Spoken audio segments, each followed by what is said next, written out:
Hey folks, Hal here. I know navigation is a number one thing on most people's list for getting around in the big woods and having a little fear of it and stuff, and the new people that want to start hunting in the big woods. Kind of solve that problem for you. I'm excited to tell you we formed a partnership with OnX Maps, and with that OnX Map app on your phone or the chip in your GPS, you'll be able to get around and you'll know right where you are. And I like it because I can see all the old roads and stuff to get out of the woods, and it helps me really scouting now. It saves me a lot of time for scouting and stuff like that because I can see the topography, and then I can flip over and get the aerial and stuff. So why don't you go to onxmaps.com and enter the promo code BWB, and you're going to get 20% off from Big Woods Bucks and OnX Maps.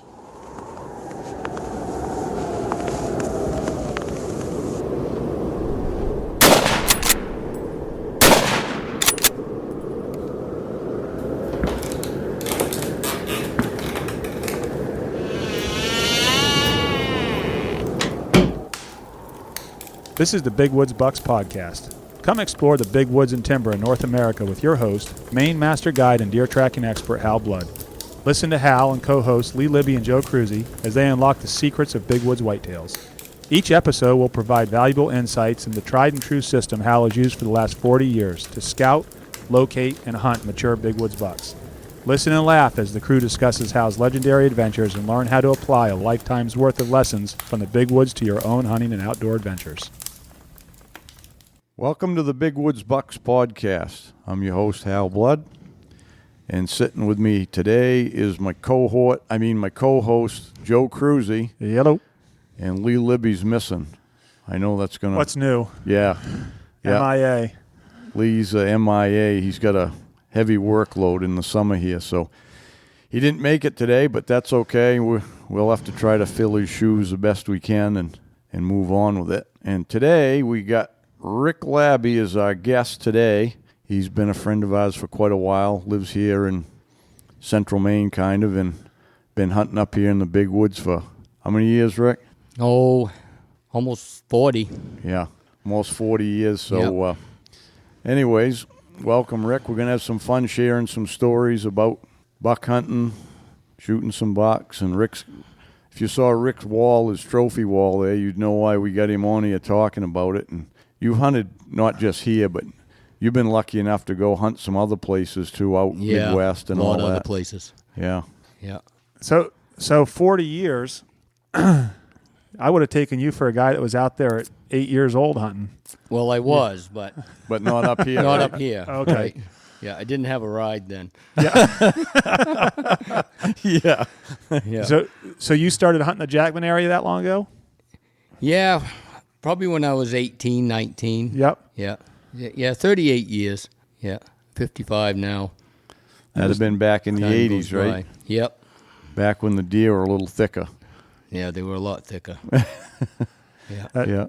That's it's always interesting to hear the stories from back then. Of course, when you read all the old Benoit books and everything, that was back in the 70s in this area. But you guys got a pretty good catalog of memories from the 80s from around here. Oh, yeah. I started in 1982, not in 80 also.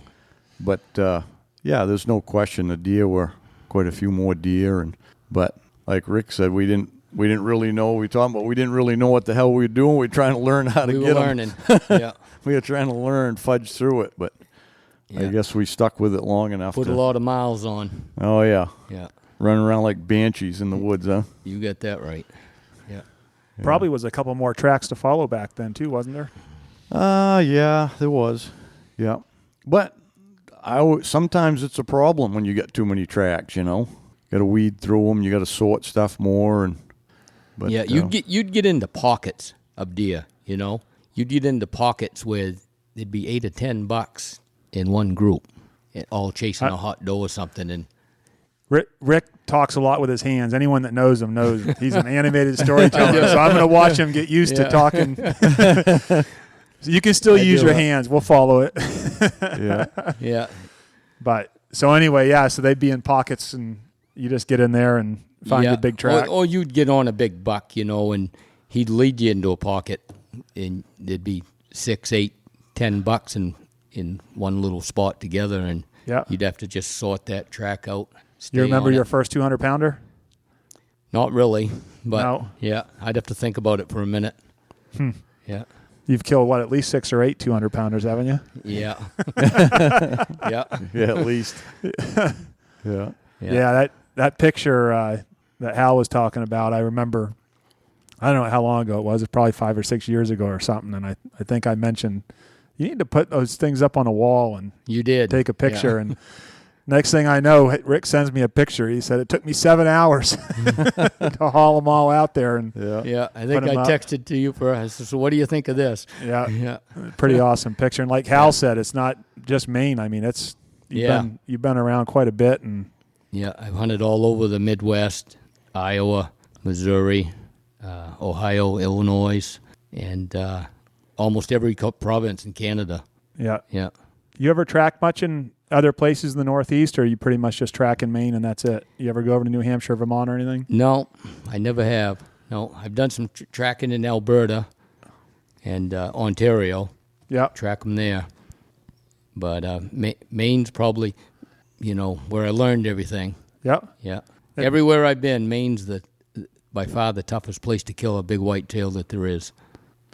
Yep, I agree. That's a common theme. Yeah, and that's why people ask me to all the time, what's your favorite place to hunt? And I'm like, Maine. You know what I mean? And people don't get that because it's harder hunting. There's less deer, but they can't figure out why it's your favorite place. Did you see that? They had some article or something, Rick, in one of the magazines there about the top 10 worst. I did places see that. for deer, to hunt deer. To like hunt deer, yeah. Maine's like almost number one or two or something. Yeah. And I'm like, We think it's the best. yeah, no Yeah. kidding. Yeah. It's because everybody's used to everybody wants to see $10 a day wandering around their food plot or Yeah. bait pile or whatever it is. They want to see all them deer, but to me that ain't what it's about, Yeah. But The heaviest buck you ever shot though was out in Canada somewhere, right? Alberta. Yeah. Yeah. Yeah, I killed a buck there that dressed out 318. yeah, Wow. Yeah. that's a buck, huh? He was a big deer. Yeah. Holy Yeah. cow. Yeah. What's the biggest one in Maine? 250. Yeah. Yeah. That's Yeah. a pretty nice mark to meet. How long ago was that? Oh, I shot him on Beanbrook Mountain probably. Hey, we don't talk about 12 specific years. areas here. Yeah. Ain't that's a mountain right across from the lodge, ain't it? I think it haven't- is. It's a little too close to home. I haven't explored that mountain yet.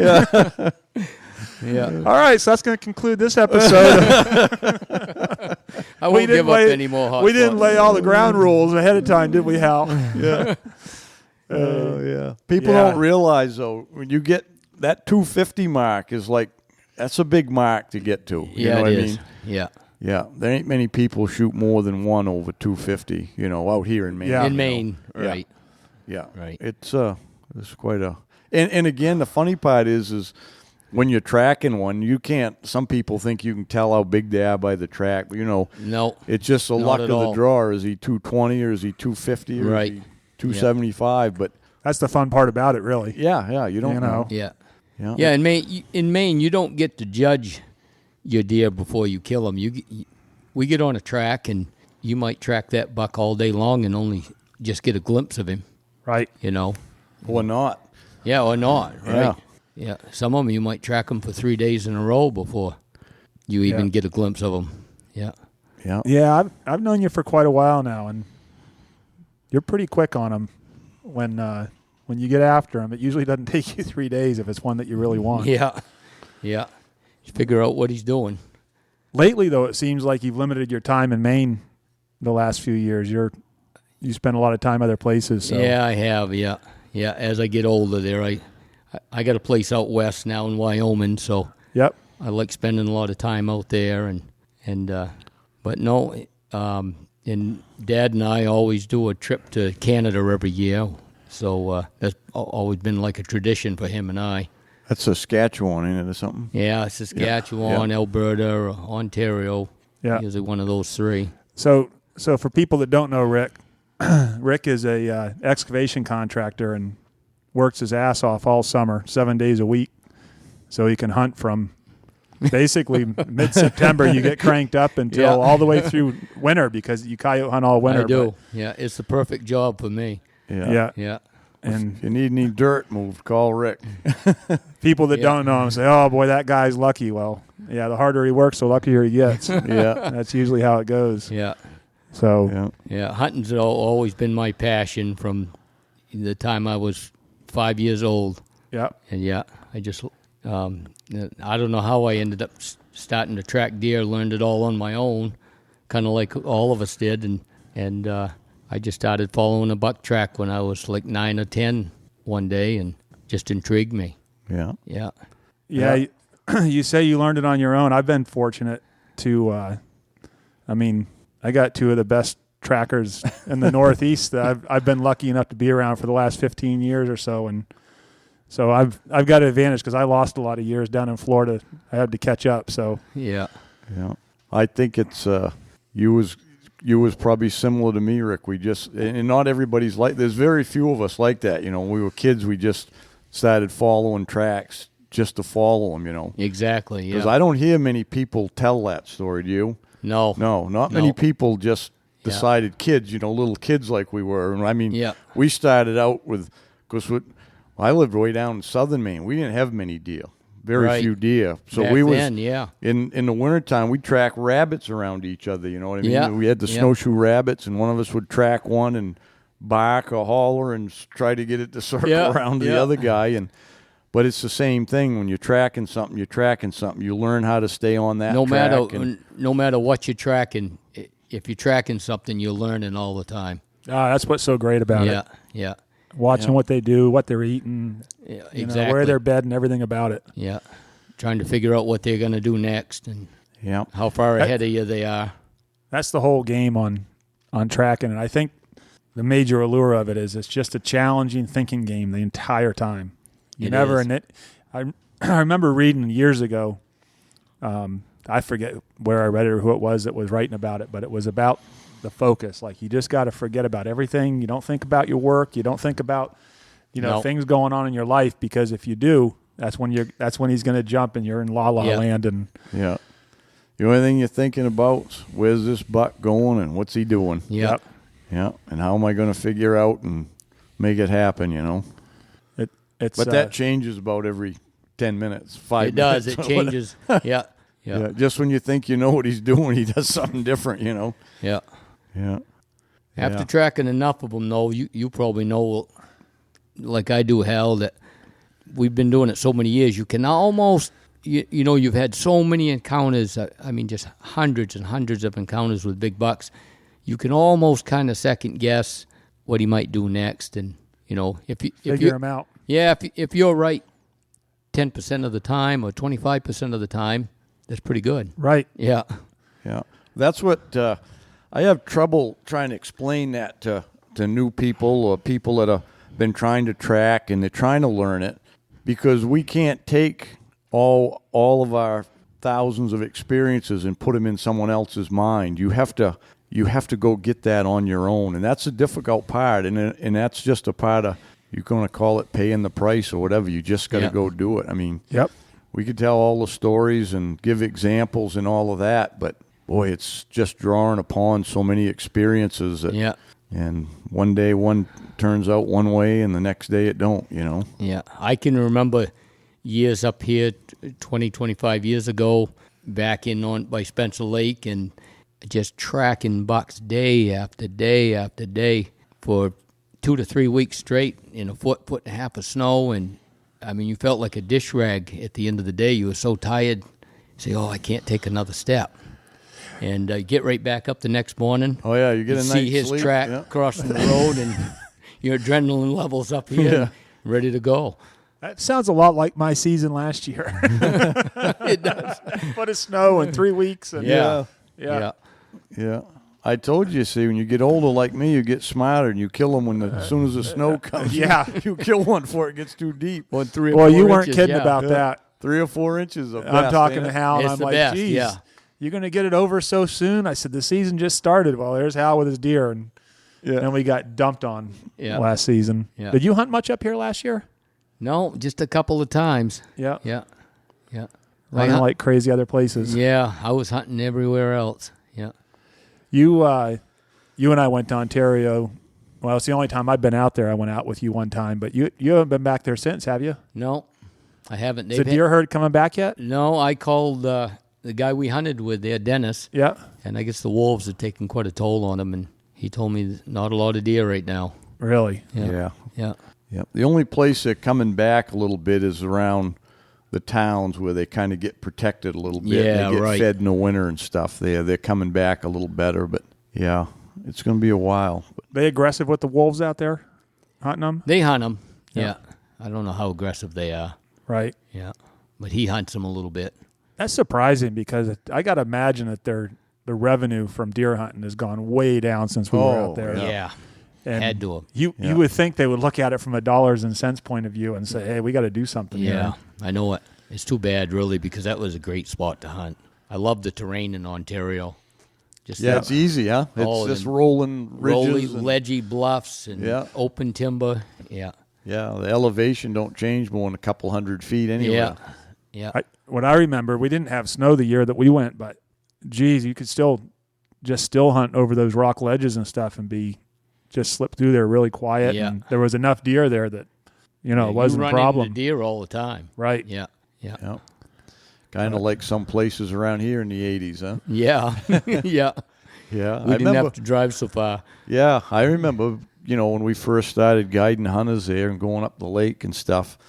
I mean, you pretty much you'd bump into some deer about anywhere you went in the woods. You would, yeah. There were deer almost anywhere up here. Yeah. Yeah. Yeah, but that was the same time, there was when the log in the late 70s and the 80s, because I moved over the west side of the highway back then because we'd been hunting up, up east side of Ball Mountain, Alderbrook, and the deer really went almost to nothing up in there, and the coyotes were thick, and I didn't know what was going on, but they had logged in the Kelly Dam Road, and they were cutting that. It was all deer yard, and they cut it all away, and once they got in around Canada Falls Lake and wiped the deer yard out, there was hardly any deer. And then you remember Carol Huey? Did you ever meet Carol? No. From town, old trapper from town. Yeah. That's the first guy I met from Jackman because he had a camp back in there near where we camped, and he used to check in on us and stuff. And I said, geez, Carol, I said, there any places any more deer than back in here? And he goes, oh, yeah. He says, you got to get out the other side of the highway. He said, there was way more deer. And he was right. I went out there and just started. I looked at some maps that winter, some topo maps. Back then that's what we had. That's what we had, yeah. We had a topo map, and I picked a couple places to go look at and come up in the fall in October and poked around. Right in the leaves, you could see plenty of deer tracks, So that's how I ended up moving areas. But quite frankly, now it's evened out because over there in that country, there's pretty good deer hunting again, but it's worse than it was there on that. It's coming back. Yeah. It's coming back. I don't know. It's funny too. It's almost like where the heck do they stay now? I mean, they cut all the big deer yards, right? And they keep cutting them. Yeah. But I think they're staying in smaller pockets, and yeah, I agree. I think that we got the coyotes thinned down. I think they're making out better. For half a dozen of them stay somewhere, they'll make it, huh? Exactly. Yeah. Well, the coyotes thinned out around towns and stuff, but of course that's where they are because the deer are all around the towns now. Right, but I mean, even places like between your camp, Rick Spencer, and down to Addian, I mean, there's a lot of good places they could stay down the river and stuff. There is a lot of good area in there. And now that there's hardly any coyotes around, they probably do. I got an idea there's some pockets in there, don't you? Yeah, I think so. Yeah. We hunt the coyotes pretty hard, late winter, so we keep them thinned down. Yeah. I think it helps considerably. Yeah, well, what we were talking here a few minutes ago before we got started, and with just what you're doing up there, Hal, you and Jason, you figured, over 100 the last 3 years. Yeah. And then like a few years before that, Rick, you killed about 100 in 3 years, right? Yeah, we did.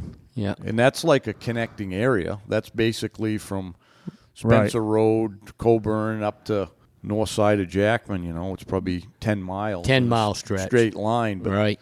Yeah. That's a big number. Yeah. It shows, too. I mean, I got an idea this year when when we start this winter. There ain't going to be, it's going to be slim pickings around to try to find tracks. You notice what happens, though, when we first started out, we were killing 40, 45-pound coyotes. And now, as we keep thinning them out, the coyotes are smaller. Yeah, they're not living as long. Yeah. But so in those big ones, those really big, aggressive ones, those are the ones you want to weed out. Yeah. They kill the most deer. They train the smaller coyotes to kill the deer. Yeah, we killed one last year. Was 49 was the biggest one, but that's a big coyote. We got some in the 40s. But we were talking about it on another podcast that some of the biologists would try to tell you that if you kill, the more pups they'll have. But it ain't true because I don't think out of them 37 we got last year, I don't know if there was a half a dozen pups. No, it was no more than that. They were all adults. Adults, yeah. Yeah. So it's having a pretty good effect on them. So yeah, that's a definite positive. Yeah. So I was just thinking, not to get too far off track, but it's I don't know if Hal's ever heard this story. You were talking about getting hunted, starting around the time of 15, but why don't you tell us that story you told me years ago about your trip to Alaska when you guys were... When we got stranded? Yes. Have you ever heard this? I don't think so. Oh, this is a good one. Yeah, well, when I was 16, I was still in high school, and my mother and father wanted to go to Alaska one summer. So we packed up a 76 Ford 3/4 ton with a 10-foot camper, and as soon as school got out, we headed to Alaska.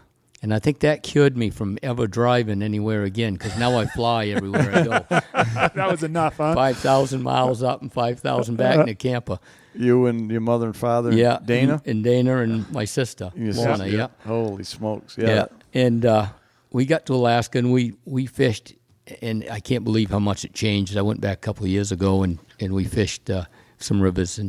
But we fished right in the middle of these little towns then, and you could catch salmon anywhere. So we caught a pile of salmon, and we decided we wanted to fly back in and do some remote fishing. So we went to this little town, Talkeetna, and Talkeetna had a little bar there, and it's a little small town, and the guy told us, he says, you get in Talkeetna, and he says, you go look this guy up, and he's got a plane, he's got some cabins. So we found him, and back then it was $500 for the whole family, fly us in for a week, drop us off at this cabin on a remote lake.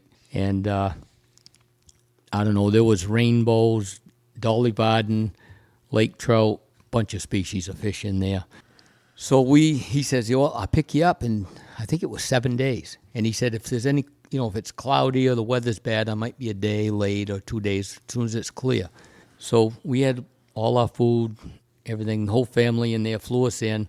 We fished all week, and the 7th day came, crystal clear sky. No plane.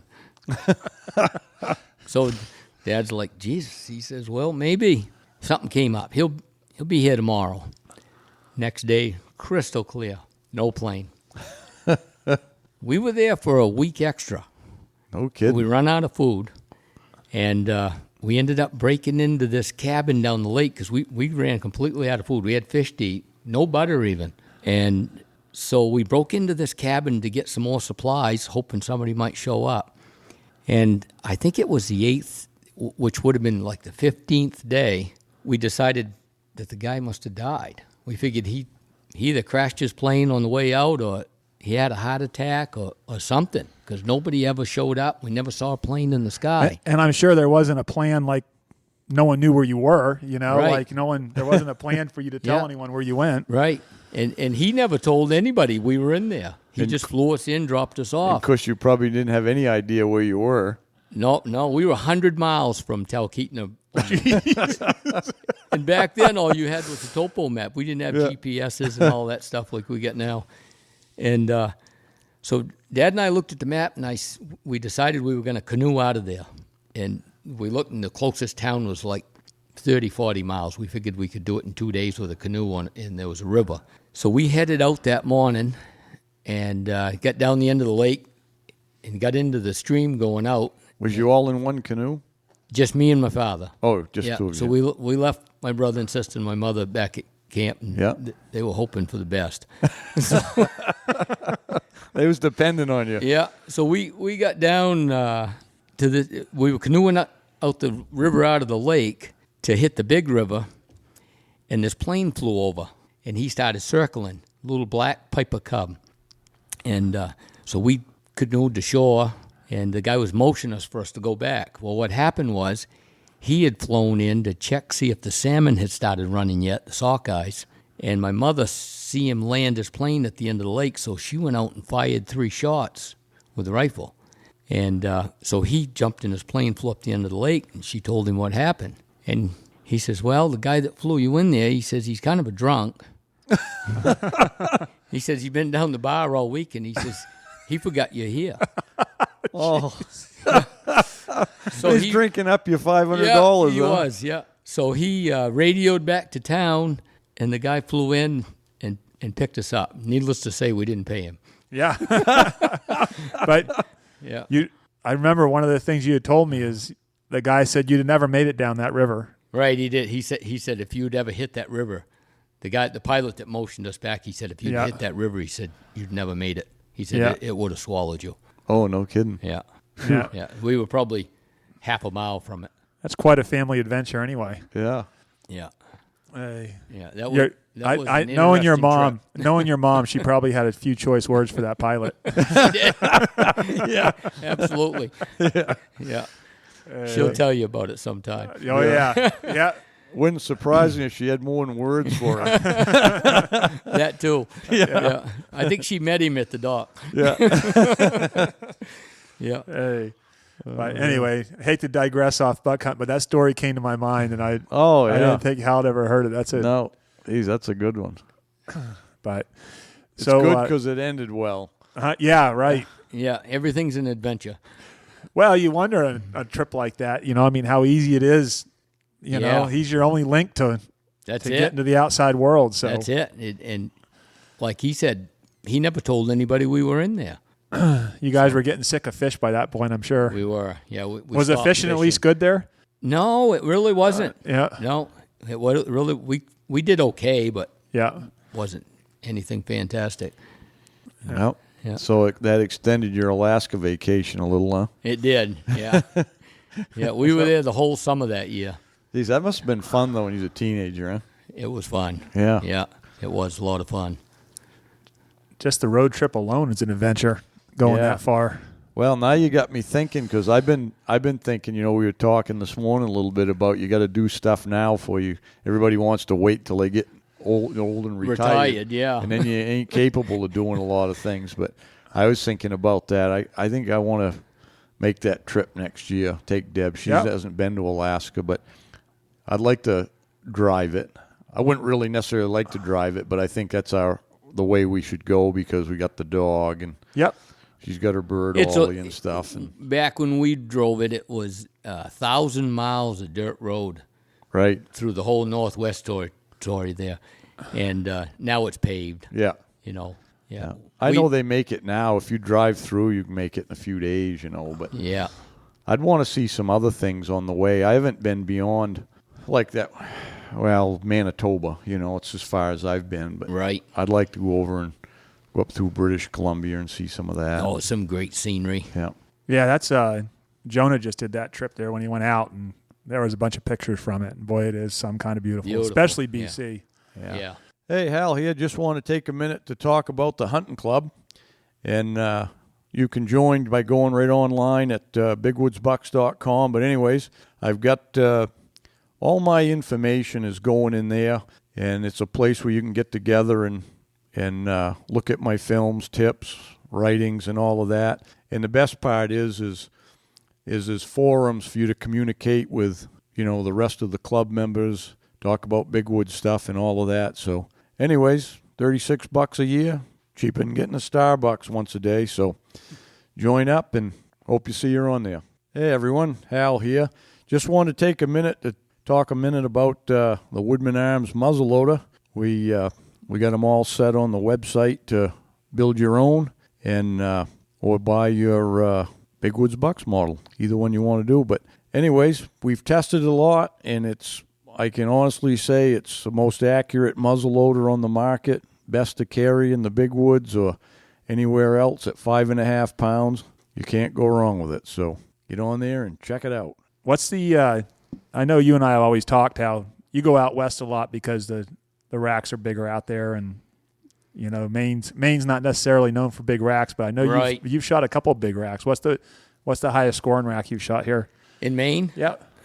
I actually killed a 162 right up behind Hal's Lodge there that he didn't even know about. Yeah, I know. That was the one I was thinking of, Rick. He said, I never seen that buck before. You know, that was a monster, quite man. frankly, I never ever used to hunt out back. I Yeah. used to go up north and run the mountains. Right. I never used to hunt there. Yeah. I had some of my guests that stayed at the cabins that went out there. But Yeah. I called him the cell tower buck because he hung right on that Yeah. ridge up there by the cell tower. And Yeah. I'd get on his track every day. I tracked him the entire season that year before I killed him. Yeah. Yeah. Is that right? Yeah. It's It's probably one of them ones. He had such a big rack. It's probably one of them ones I was feeding in the winter. Probably. Yeah, probably. Oh, I remember when you texted me. That was in the days, before smartphones. But I remember I must have had a phone with because I yeah, remember we had the little flip phone. yeah. Yeah. And you sent me that picture, and I was like, "There's no way he shot that around I might have here." been holding it out a ways. Yeah. Yeah. Yeah. Oh, it was a nice buck, but Yeah, it was a beauty. was that the one? I recall, if I recall right, you when you were tracking it had gone by someone's blind or something, and there was actually blood, and they just gave up on it. Yeah, well, I come down on his track that morning, and he had come down by a guy's blind, and I looked up, I see that blind, and I said, Jesus, somebody's sitting there. So I kind of backed off the track. And that is, for anyone that hasn't hunted up here, that's a rare sight. It is. To come across a blind up here. Yeah. But it was, near town. Right. Yeah. And which I had started his track pretty near, I don't know, probably 3/4 of a mile from town. Yeah. But he was basically checking does, Sure. around.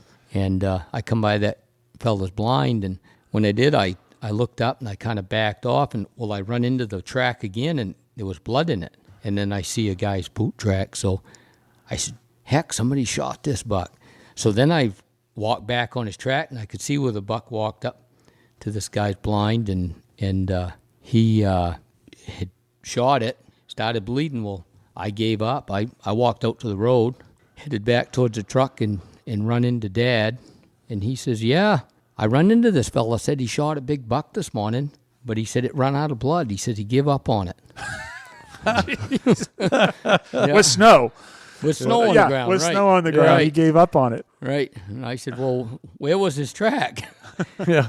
Oh, right back up here, he says, about half a mile. So we jumped in the truck, and he drove me up to where he was, and I went in, picked the track back up, and ended up killing him.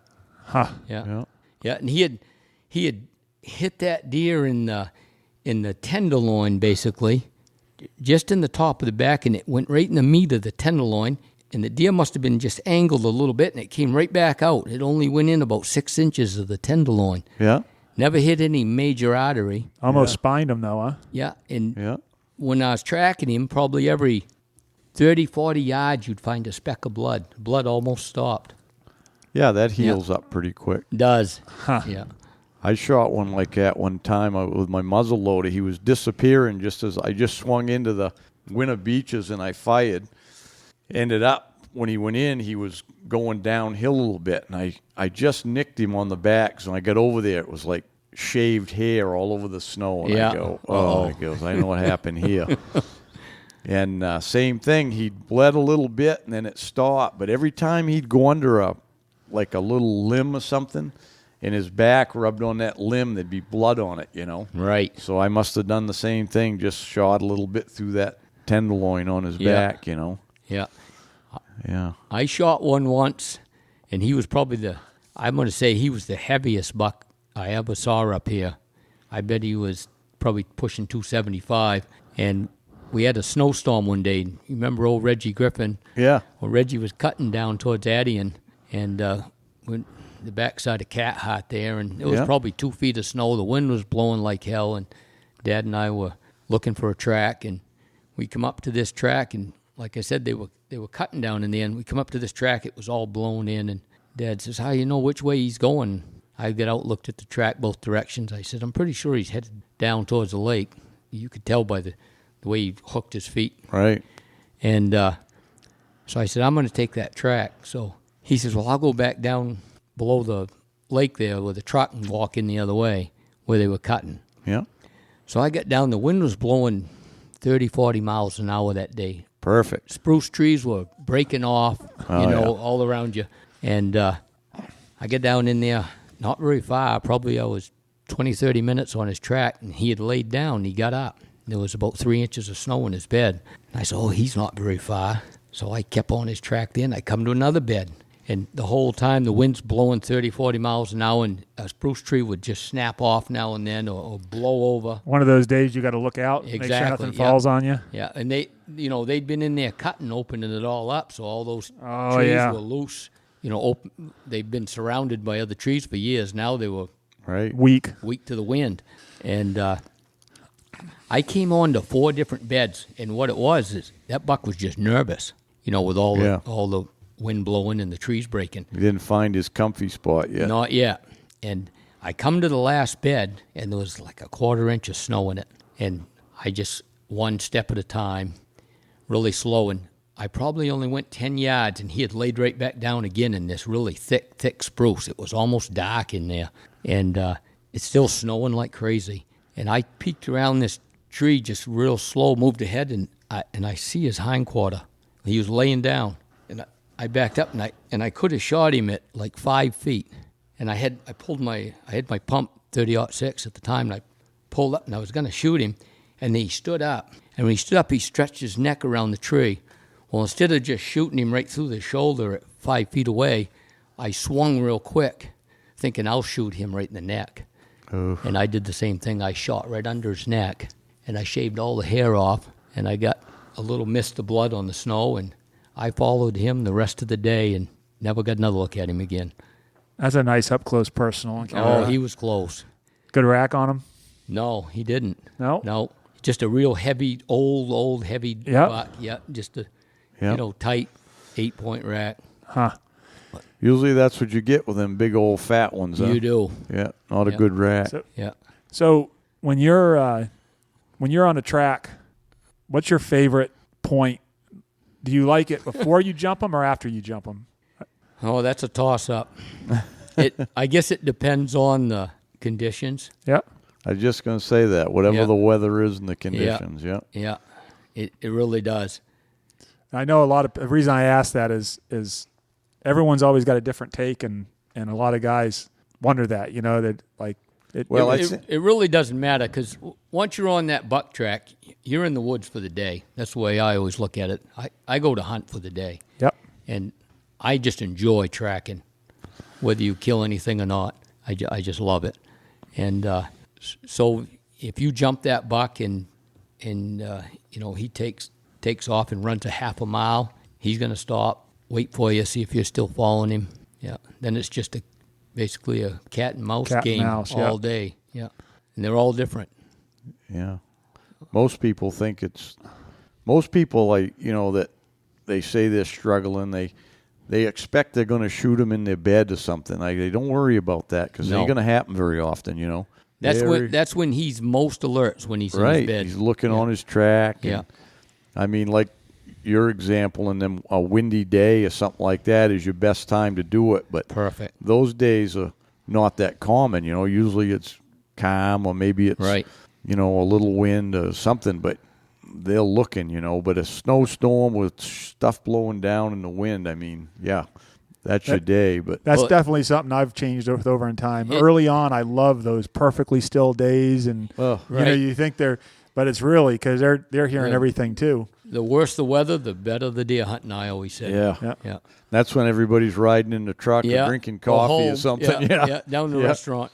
Yeah. Those are the days I always call them, those are the buck killing days, huh? They are. You get out and look in the morning, you go, you get a track today.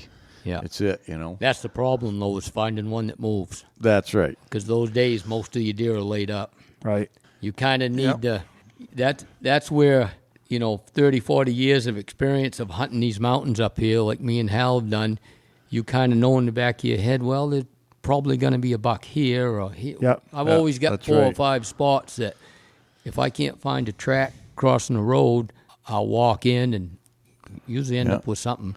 That's what I do. I just get to a place and run in, and sometimes I'll run in and just check a valley between 2 mountains. I'll make a loop up through there, and if I don't cut a track, I get out of there and go look somewhere else. Don't waste any time. Yeah. Yeah, just a natural crossing. Yeah. You know. Yeah. Yeah. If you keep checking them enough, one day there's going to be a track there. You got that right. Yeah. Yeah. Most of these spots that you and I go back and check are spots that we found tracking bucks. Right. Right. You'd be on a buck and maybe 4 or 5 different bucks over the years led us through this same spot. Yeah. Yep. So well, that's a natural buck corridor. Yeah, sometimes you're tracking one and you get there and there's been the buck you're on and 2 or 3 other bucks have been through the same spot in the night. Well, there's something to this spot. You know? Yeah. They all getting through there. Yeah. So you typically, when you're out looking, if you get a good snow day, do you spend time? I know you always leave and you're out there way before sunup riding around. You usually riding around looking for tracks and look for them from the truck, or? In the morning. Yeah. Yeah. That's your best way to cover the most ground, I think. Yeah. Lots of times, though, if I've been tracking a big buck for, let's say, for 2 or 3 days, and you kind of get his routine where he takes you, he's got a core area he's living in, I might just cut right through that piece of woods and pick his track up. Yeah. Yeah, a lot of people ask about that if you go back and get on the same buck. And I know I've done it and you've done it, but usually I don't go back and start where you left off because you're already hours. Yeah, hours. Whatever he did all night, you're behind. But if you can pick up his track in another loop or something he's made. You know what I found is where you start that buck, whatever buck you've been tracking, where you start him, he's usually going to cross that same road the next morning within a half a mile either side of that track.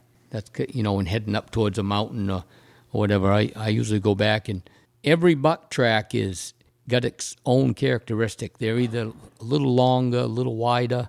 He might have his one hoof split or something. So after you've tracked a buck, Hal knows, once you've tracked him for 8-10 miles, it's ingrained in your mind. Yeah, it is, absolutely. It's like imprinted in your mind, and you can cross another track the exact same size, and you look just the way it walks. You're like that. That's not him. Different. It is something about that, isn't it? I was telling someone about that before, and they're like, they just couldn't quite. I said, if you do it, you'll understand. But you can, and it really helps. It saves a ton of time when you get into an area where there's a bunch of tracks, and you can just look down.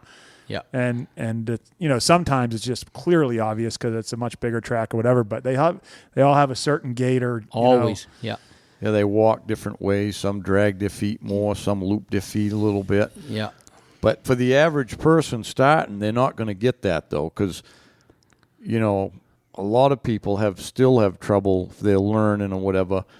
Even the age of a track is hard to determine for them. So it is. Yeah, subtle differences aren't going to show up, but I just tell people if you keep doing it, you'll get it. It's just experience. More of those experiences you have to draw on, Yeah, just put the miles on. Yeah. It's kind of like seat time sitting in an excavator. I tell guys, they said, well, how do you get that good? I says, it's the more nothing time like you experience. spend doing it, the better you're going to get.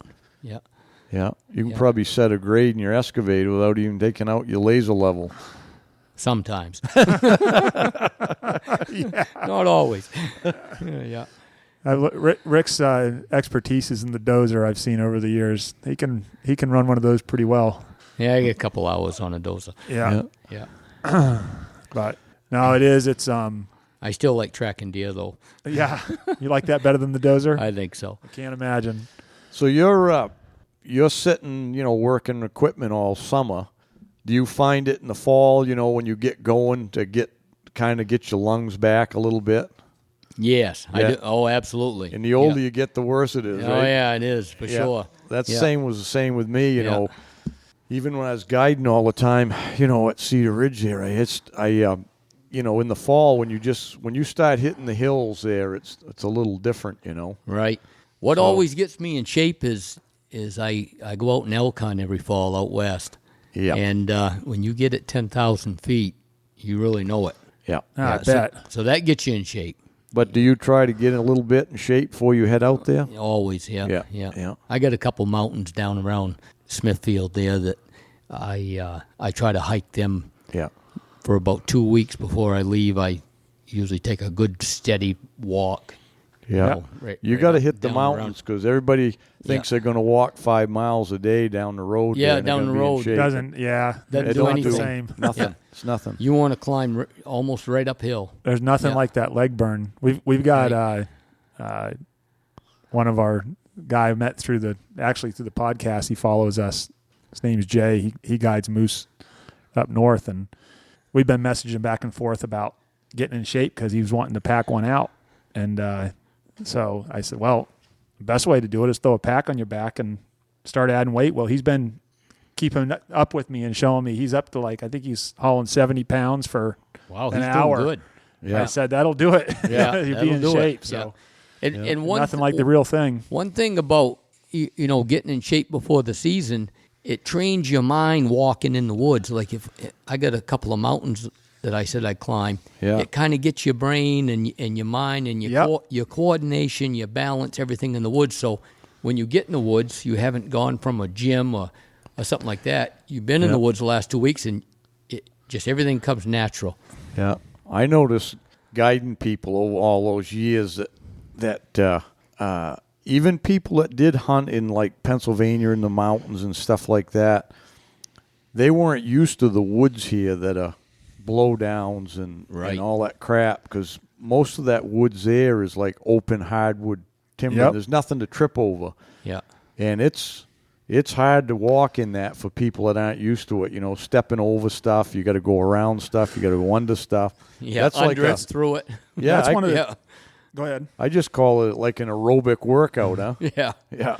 Well, that's one of the things going back to, we touched on a little bit about decisions, when you're hunting. And a lot of people think, well, that's just, you're constantly thinking about what the deer's doing. But it's not just that. You're constantly thinking, do I go over this blowdown or under it? Do I go around it? Or, it's just nonstop decisions like that.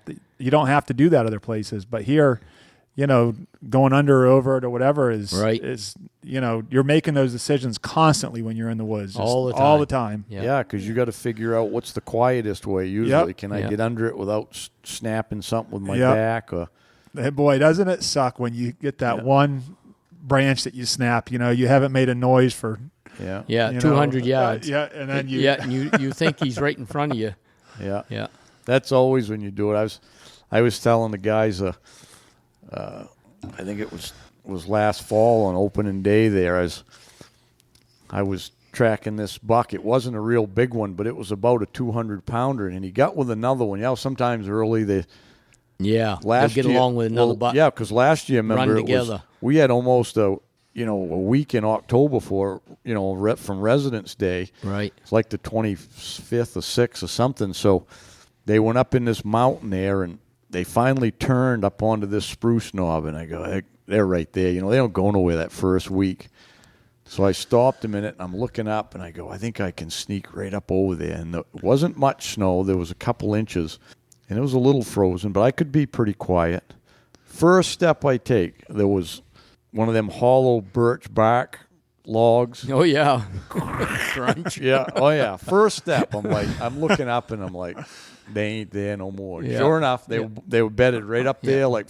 They were only 40 yards probably from where I was, but the way it tipped over, I could have got a whack at them, because if I hadn't made any noise, and when I got to where it tipped over, when they got up, they'd have been 20 yards from me. Right. And right. That's what you kind of look for tracking is you always analyze all the time where you think there might be or bedded and where you can get a shot. Yeah. Yeah. Sometimes you can figure it out maybe a little ahead of time, like a couple hundred yards, and other times it's like right now. You're right within now. Shooting distance of them, and know they're laying there. I've jumped a lot of bucks over the years where I've just immediately, it's just a split decision and run, to an opening or an old twitch trail or a logging road and actually shot them. Yeah, I'd done that too. Where if I hadn't run and had that quick decision making. Right. Yeah. You never would have saw them. No, never would have saw them. Yeah. Yeah. That's one of the things. And when we first started doing this and kind of talking about tracking and all that, we talked about how, most shots tracking, you're never going to get like that. Well, I won't say never, but that perfect, broadside, you just got to take your shot and shoot. 1 in 10 years. And, right. a lot of guys get upset. Oh, it's unethical and all that. Well, you're never going to kill one tracking if that's the equalizer is the snow. And if you get one in them, it slows them down. Exactly. And, you want to take your best shot, but you don't get the ideal circumstance very often. Yeah.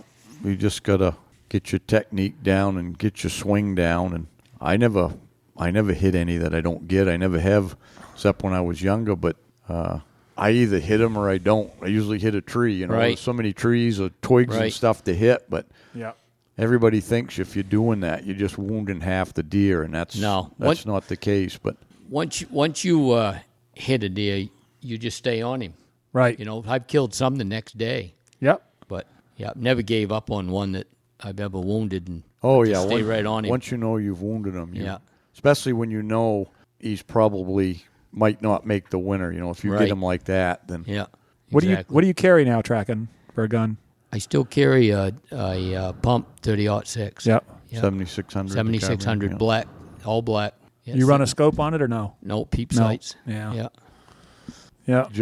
Joe's one of these newfangled hunters with a scope. Yeah, I've missed a lot of bucks with scopes. Oh, had both guns in the back seat, and happened to me last fall down home, and I just got home from Saskatchewan with Dad, and we had 3 inches of fresh snow, and over the spot I hunt, there was a pretty nice buck. He's learning how. Well, no, that's because it's down there. In Yeah, this right. neighborhood. Yeah, probably. So I had both guns in the truck. I had my scope bolt action and my pump. And I got over there, beautiful sunny day. We had about 4, 5, or 6 inches of snow maybe. And I drove in, and there was his track, about 220, 230, probably. Nice deer. And I had some pictures of him. He had a pretty good rack on him, so I knew what he looked like. And he went right into this little bog, and I knew he was going to bed there. Well, I got on his track, and I thought to myself, I almost grabbed I had 2 hours of daylight left. It was like 2 o'clock in the afternoon. Sun was shining. I said, I'm going to take my scope rifle, because lots of times you get a buck, and especially down that way, it's not as thick as it is up here, and you'll see a buck off, a couple 100 yards standing there, and you can't really make him out. But with a scope, you can tell exactly what you're looking at. So I grabbed that scope rifle. Well, within an hour, I jumped him, headed up towards the mountain on his track. Within an hour, it came in a blizzard, and I couldn't even. I had no handkerchief, nothing with me, no gear at all, just my jacket. Unprepared hunter, Hal. Yeah. Listen to this guy over here. Yeah, I just got home. Yeah. So it came in a blizzard. Well, it came in a blizzard, and I caught up with him 3 times in a row. Well, the third time I caught up with him, I just came through a fir thicket, and I was kind of down on my knees crawling. It was so thick to get through it. And I come up the other side, and I just started to stand up. I looked, and he's standing broadside in this twitch road looking at me, right in a snowstorm. You could just make him out, see his rack. And I pulled up. Scope was fogged right up, right full of snow. So I grabbed my wool jacket, and you know how a wool jacket works on wiping the scope. Yeah, really good. Yeah. Pulled up again, and I thought I could make him out, and I shot right by him.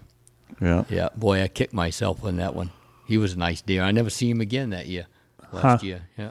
Here we are talking about you don't get that broadside shot very often, and then you follow it up with a story about yeah, 1 every 10 years. It's the snowstorm that did it. Yeah, it was. It was absolutely the snowstorm. Yeah. I think there was one year you shot one running. I think it was black powder, because if I recall, you just had one shot. One quick shot. Would you run a scope on your black powder gun or open sight? No, open sight with that sight. Too. Yeah. I had one of those old night. That was a pretty nice deer. I shot him down by Indian Pond, and I'd been tracking him for a week straight, and I had actually wounded him the last day of rifle season. I jumped him in an old cot, and there was a bunch of whippets in there, and I think my bullet must have struck one of those whippets, and it mushroomed a little bit, and it just went in his hindquarter. That was the only buck I think I ever wounded, and didn't get him the next day. And he didn't bleed. I didn't even know I hit him. And muzzleloader season came, so Dad and I were were hunting pretty hard up there. There was a couple of nice bucks. And I tracked him all week. And the very last Saturday, 2 o'clock in the afternoon, I was so tired. I said, I'm going to head to the truck. I said, I'm never going to kill this deer. And he turned left in this little bog. And I went straight. And then I looked back, and just the adrenaline and oh, yeah, it's hard to get off of it, right? You can't leave that track. You never can leave it. I looked at that track, and, I mean, his track, you could lay a 30-06 shell in it sideways. I think he weighed like 236. I turned around, started back his track. I didn't go 10 yards, and he jumped. He was just on the other side of this little bog, and he was standing in this fir thicket, and I saw him jump just one leap, and I swung with that muzzle loader, and I got one glimpse of his head, and I fired, and I said, I didn't touch him. I said, no way. So I'm trying to reload my muzzle loader there, and I figured I'd get back on his track, and as I'm reloading, I look up, and he comes stumbling down over the hill. He couldn't make the hill, and he rolled backwards. He gets up, and he's down in the bog standing there looking at me. Jeez. And I hit him right in the head with that muzzleloader. It didn't kill him. So I had to get it reloaded, and I finished him off. Yeah. But just nice. 236, huh? Yeah. But well, that's big the last day of muzzle. Yeah, it is. That's a monster. Yeah, that's bigger than your 250. He would have been probably. Yeah. Oh, yeah. But he had almost no horns on his head. He had these really heavy horns, a 12-inch spread, had a head on him like a cow. I mean, he was just a huge buck. Old deer. Yeah. Yeah. You ever age your bucks and see what they are, or no, you don't mess with it? Sometimes. That'd be interesting on a buck like that. Yeah. See what he was. Yeah, sometimes. When they start getting old, gnarly horns like that, they're really getting up there by that point. Usually their teeth are all gone. Yeah. You probably saved them from starving to death that winter. Yeah. Yeah, that was a fun one, though. It worked pretty hard for him. And that was another thing, a tactic of mine is we were hunting along the river there, and I killed a couple other nice bucks down there over the years. And along the river there, it's kind of hummocky and real steep, and those bucks would you jump them, and they'd run along the river, and they'd go to the next hill, kind of to the top, and a buck will always get behind a blowdown or something, or maybe just down over the crest of a hill. So the only thing that you can really see is maybe his horns or his eye or something. Right. He's all hidden. And so after 2 or 3 times of that in a row, him waiting for me, and I'd catch up to his track and see where he stood behind a blowdown or in a thicket or something, and watch, see if I was coming. The next time I come to a hill like that, I left his track, and I basically come around the backside. And you come around the backside, and I say, I usually rule of thumb is a half a mile. I go half a mile, and I always want to be downwind, whatever way the wind's going. I go half a mile. If I don't cut his track, I'm pretty sure he's between where I left him and where I am now, and he's waiting. Right. Yeah. And that's when you come in from the backside. And you shot quite a few of them like that? I've shot quite a few that way. Yeah. Yeah. All different, Yeah. Once you got them captive there, they're within a half a mile. You got all the time in the world now to try to find him. Right. And about 90% of their attention is focused on where they think you're coming from. Yeah. Yeah. So you really got the advantage. Yeah. If you can figure that out. Yeah. Huh. Well, nowadays these young guys, Rick, like us. How old? You said you're 55. 55. Yeah. 55. Yeah. A little younger than me, but still going strong. Yeah. Yeah. I know you are. Yeah. We actually were having that conversation before we started here, and it is one of the things. I'm late 40s there, so you start thinking about how many years you got left to track. I don't think of it how many years to hunt, because I'm planning on hunting up until the day I go. If I can't walk around, I'm going to be sitting somewhere. Going to be sitting or doing something. But as far as tracking, doing what we really love, you really start looking at it and saying, all right, and it's sobering, and you think, well, when makes you think. Mm-hmm. Sure you got to take advantage of every minute when you're out there. Yeah. Well, when you're in your 40s, you take it for granted don't you? Yeah. You think I'm going to be in this kind of shape forever. Yeah. Then reality hits. About 50, then 55, then 60. Yeah. That's why when I turned 60, I don't know if I told you that, Rick, I had it on one of podcast. I set a goal when I turned 60 to track 20 more bucks by the time I was 80. I figured I might be able to do it till I was about 80. I think you can. Yeah. Oh, yeah. Yeah. Well, I'm already ahead of the curve. I'm 2 years into it with 4. So With 4, yeah. I figure if I get ahead in them later years, I might not get you one can every slack year. off a little. Yeah, I got Right. to try to up the curve here in the beginning, but Hal usually stretches out and goes down to New York or, Massachusetts there recently. just once. I only been Yeah. there. I hunted there 3 days one year, and that's the only time. But last year I shot that one here right off early, and then I was twiddling my thumbs till I got some snow in the Adirondacks. Somewhere else to go. Yeah, when we got the big snows here, they got them there, but they were different snow. It was less snow, and every time they'd get a snow, it seemed like it would warm up a day, and then it would crust. We hunted on crust That's the whole tough. time. Yeah, it Yeah, was. that's When the I shot toughest. my buck out there, there was such a crust. It was about a foot of snow. It was one of them crusts that if you stepped on it, it would almost hold you, and then you'd bust through. That's the worst. It was the worst crust. So what I was doing was, instead of doing that, I was actually kicking my toes in to break the crust purposely. Right. Just like a deer. Yeah, I was just kicking him in, and I just caught up that buck in the right place. He had got up, and he was feeding because it was late season, too, and they were hungry. And out there, they don't have much feed. It's all, they par a lot for them ferns, you know. Right.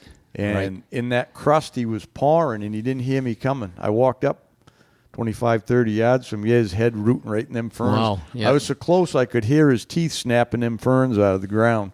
Just right place, right time. Yeah, Yeah. yeah. Yeah.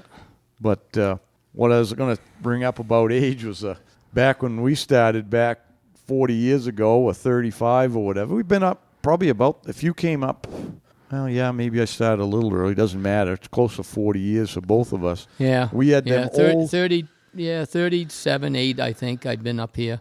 Yeah. Yeah. I think it's 40. Be 40. Let's see, 40 this year for me because it was 1980 when I made my first trip up here.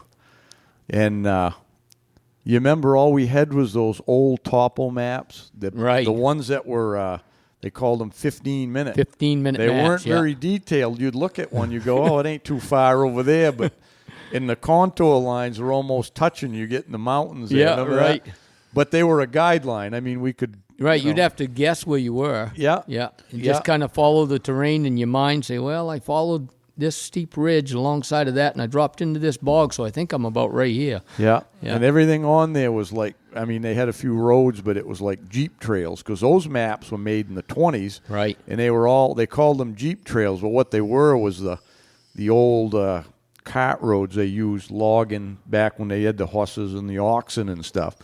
But you could find those, and they were good places to walk or get you out. And so now we've come a long ways. We got the new guys have got all this technology. They got the GPS, Oh, it's the best. maps, they got everything. Well, it's I love my Onyx. I mean, Yeah, I use that on my phone. I don't even carry a GPS anymore. I use Onyx solely, and started using it about a year and a half ago, I guess. yeah, Got it and really used it for the first time last moose season. yeah. And You guys finally talked me into that stuff. well, I'm hey, the- it's a I'm the tool. I'm the last one Had to relearn it. Yeah. Yeah, embrace technology. I'm the last one, but Yeah, it's just a great tool. I mean, it's something else to yeah, have with you, and, Yeah, and it for a is. lot of It guys, is. because the It's- most intimidating thing I know when I first started in up here, the biggest thing was where am I at, Yeah, and if such you're worried big about woods. where you're at, you're not hunting, Yeah. yeah. and so you get that peace of mind, and the nice thing. I just do the off. Well, I did do the off grid.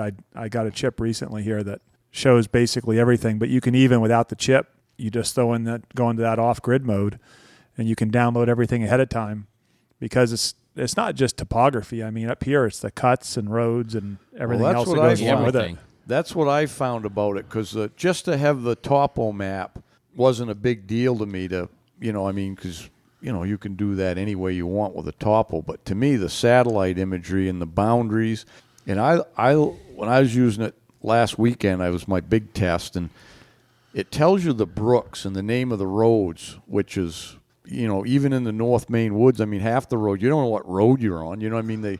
But they've all got a name to them. It's weird, Yeah, oh, yeah. Some of them around here, the names, you notice when they started naming roads with the road signs in the woods, they ain't the road. They're not the roads. That ain't what we always call them. Like the mining road ain't the mining road. No, they got that backwards. Yeah. But anyways, they're on those. You zoom down and you can see a certain brook because, you get in a big piece of woods and you might cross 2 or 3 little brooks in the course of a day, and it's kind of handy to know which one you're on. You can see. Yeah, exactly. Where it goes out. Yeah. You get on a buck that's one of them ones that takes you 7-8 miles cross country. You don't know how much stuff you've crossed. Exactly. Yeah. But I like it to me, what I use all the time is it's the satellite imagery, because you can tell where the bogs are. You can tell if it's softwood or hardwoods, and boy, that makes a big difference. Well, up here we don't have to worry about the boundaries, but like your trip to Massachusetts last year. So the way he was just driving down the road and he's like, it looks good here, and he got a room for a couple days and went hunting there. 2 years ago that was. Oh, that was 2. Okay. Yeah. But I mean, down there you didn't know boundary lines or property lines, and with that Onyx, it shows you all the property boundaries. You know where you are, where you can hunt, where you can't. Right, but what they do is, because I ain't used to a lot of posted land, but a lot of it will be posted like by the road, but it isn't posted when you get in the woods, and you might cross 2 or 3 boundary lines, and because a lot of it's state forest. But then you come to a line, and then so you do that a few times. You don't know if you're on it, you're off it. Yeah, I never knew where I was, if I was on private land or boundary land, because from the woods is what people didn't usually post their land. You know what I mean? In the woods, they post them at access points or fields and things like that. But, right. Yeah. So last weekend, I went up north to do a little reconning for moose season with Nick. We went up there to see if we could, hunt 2 zones from the same camp. Turned out we weren't going to be able to do it. But anyways, we got down in by the river, and there was a boundary. Usually the boundary's up north, square, right? You see a line. It's either east-west or north-south pretty much. Yeah, everything's square up there. Yeah. And we come to a red line, and we needed to go like pretty much north, maybe a little northwest. I said, just follow the red line. I said, it was open. They'd cut the line out. The boundary was open, so that's easy as walking. And he was ahead of me there, and he goes, I think this line is it's turning to the right. And I go, it can't be. I said, it's got to be a straight line. Well, sure enough, look on a thing there, and it was a boundary for the St. Johns River. And I didn't realize that evidently maybe the state owns within 500 feet like the Allagash River. But you could follow it. You could see that curved line, and they had it blazed out within a quarter of a mile of the river, Yeah, so it kind of followed the contour of the river, the line. Yep. The Allagash River, they do the waterways the same way. I think it's 500 yards is in the waterway. And so the boundary just parallels the river, wherever the edge of the river is on both sides. Yeah, you wouldn't have known that without having that. No, never would have known it. But it was handy because, if you was going to follow a boundary line and you say you didn't have your compass with you, which is kind of common sometimes in the summer, early fall and stuff, and you'd have been walking parallel to the river for miles on end, thinking you were going to come out somewhere. Yeah, exactly. Yeah. One thing about these chips and all that is you can actually plan your day out. If you know about how far you're going to hunt and how far you can walk in a day, and like when I get out in Ontario or Wyoming or whatever, I'll look on these and I said, well, I'll kind of plan my day out. I said, I'll hunt down along this lake and probably up around that ridge and in between this last lake here, and that put me about noontime, and that'll give me about 5-6 miles to come back. So I'll kind of plan my day out with those. Ahead of time, yep. Yeah, you couldn't, and then, you look on your GPS and it shows you where you are and your time frame and say, well, I'm doing pretty good. I'm about where I thought I'd be. Yep.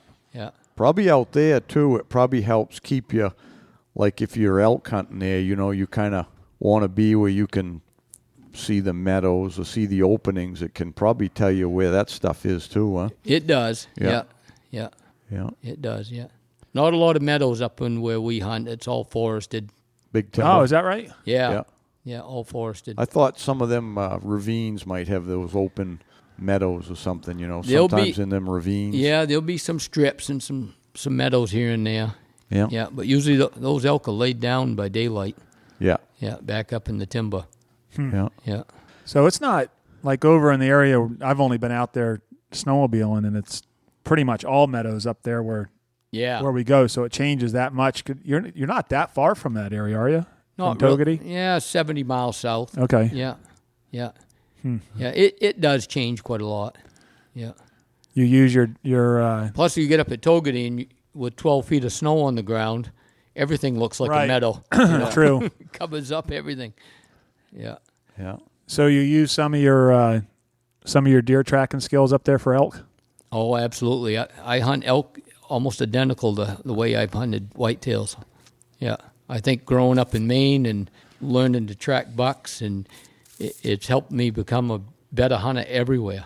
Yeah. Right. Yeah. I always told people that if you can learn how to track a buck in Maine, You can go anywhere. and you can kill deer, you can, and any animal. Everything Yeah. else is easier, isn't it? Easier everywhere Everything. you go than here. Yeah. Yeah.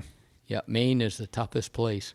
I even actually, when I started turkey hunting, you still, even though you're not hunting in the snow and stuff, you still have those skills you learned deer hunting about getting around in the woods and interacting with Yeah. animals. It really is the same. People don't realize that. They think everything's completely different, but No, a lot of it's all the same. yeah, Yeah. yeah, Yeah. yeah. That was one of the things I was surprised with, like in Saskatchewan, is really no one tracks up there. Yeah, no. It's no all one sitting does up there. really. Yeah, Yeah. a lot of And- sitting. Yeah. And they get a lot of snow. I mean, they've got the conditions for it. I mean, the woods are obviously a lot different. Yeah, I've shot But- 2 up there tracking in Saskatchewan. Yeah. Yeah. Well, I know we've created a pretty good interest in tracking because we got a pretty good following now out in the Midwest, like Minnesota and Wisconsin and the UP and stuff, where they do have big woods. They got and- big woods. Yeah, Kind of same- similar. Yeah. Yeah, and the deer, they're the same. I call them the Northern Borealis whitetail. They're the same big, heavy deer. And, Yeah. yeah. So, yeah. You haven't been out to Montana tracking yet, have you? I haven't. You got to try that, Rick, because that's Yeah, I'd pretty like fun to. because the deer ain't as big. They're I compare them to they're kind of like the size of the Adirondack deer. They got pretty good racks, but most of the deer are 160, 70, 80 pounds. Those are the good Yeah. sized deer. Huh. Yeah, I don't have any whitetails down in Wyoming No. where I am. And even, Yeah. Montana. They do have whitetails in Wyoming, but they're further north. I've never hunted them. Yeah, they're probably in that northwest corner because Right. where we hunt Montana is right against Idaho. It's one drainage from Idaho. Yeah. And, And Idaho's got a lot of whitetails. yeah, they do, and that drainage we hunt in Montana does. And but it's just like hunting here, the mountains, and it's actually logging. It's all Right. It's the only difference is the cuts. Some of the cuts are bigger, and they get burns. They get forest fire burns, which could be huge. And the trees are bigger. The ones that are in the stand and timber and stuff. But other than that, it's pretty similar. It's all logging stuff and Little more open. Yep. Yeah, Yeah. because then you get into some of them grown up cuts, it's pretty bad. But I mean, Yeah. if you get in the timber like that, I don't know, they call lodgepole pine and stuff. Right. That's pretty. You can see 100 yards pretty good, 150. The clear cuts you can see, but they get in them grown up cuts a lot too, and it's like back here, it's snarly and Snarly, and you Thick, can't see yeah. them. Yeah. They'll lay down. yeah. Yeah. That was one of the things I noticed in the picture that you had from the buck you killed out there, was the way the woods looked really nice there. Like you could see when I was just out west recently, out in the redwoods, and I told Hal I'd love to go out there and hunt elk. You could just see that big dark forest like it is and open, Yeah. and Beautiful country. elk all over Yeah. in there. Yeah. Yeah, that happened to be a piece of timber that was probably a half a mile wide. It was between some snarly cuts. But what happened was that was that Montana buck you killed on the snow. He looked pretty wide. Yeah. Picture you sent Yeah. me. Yep. What happened was Nice deer.